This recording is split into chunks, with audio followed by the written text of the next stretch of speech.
In 1959, communist Cuban revolutionary Fidel Castro overthrew then-President Fulgencio Batista's regime. During the height of the Cold War, the United States found a nation they were ideologically opposed to right on their doorstep.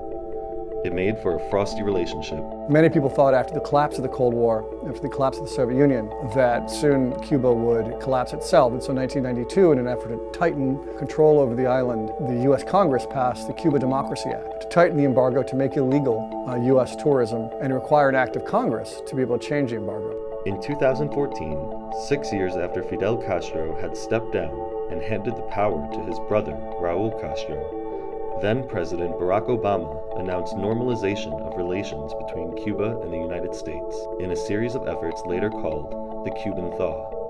He announced a series of openings or loopholes that would allow U.S. citizens to travel to Cuba and stay in private bed and breakfasts that are all over Cuba, largely as a result of economic reforms that were launched by Raul Castro. Cubans really began to talk about the future in Cuba, which they hadn't. They'd always been waiting until after the Castros or waiting for something. The engagement with the United States opened up a process of change. But 5 months after Donald Trump took office, the new president announced several acts that are viewed as an effort to roll back Obama's Cuba policies.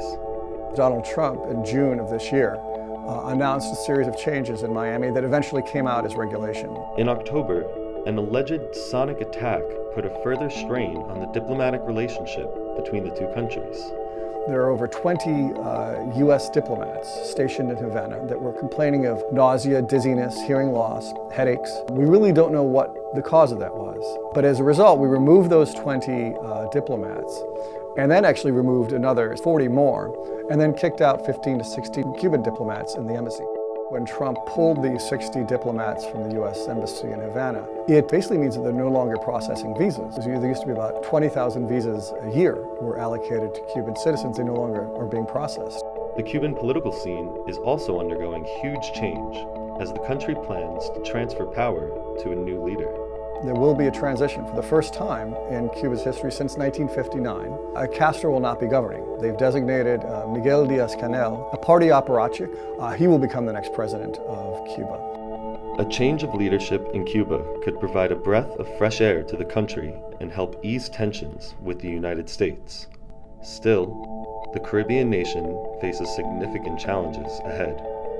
First of all, still in the Politburo, they're mostly very old, white, Cuban-American men who fought in the revolution who will not give this new successor much space.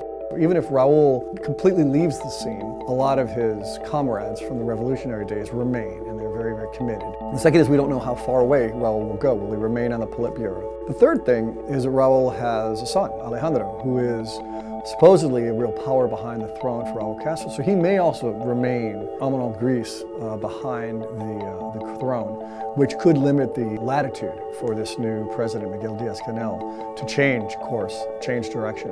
Right now, Cuba's future remains uncertain. I think the question and the unknown is, how will people react? People who've grown tired of the shortages, people who've grown tired of the lack of freedom, people who've grown tired of just waiting for some sort of change, will they see this January 2018 transfer of power as an opportunity to assert their rights?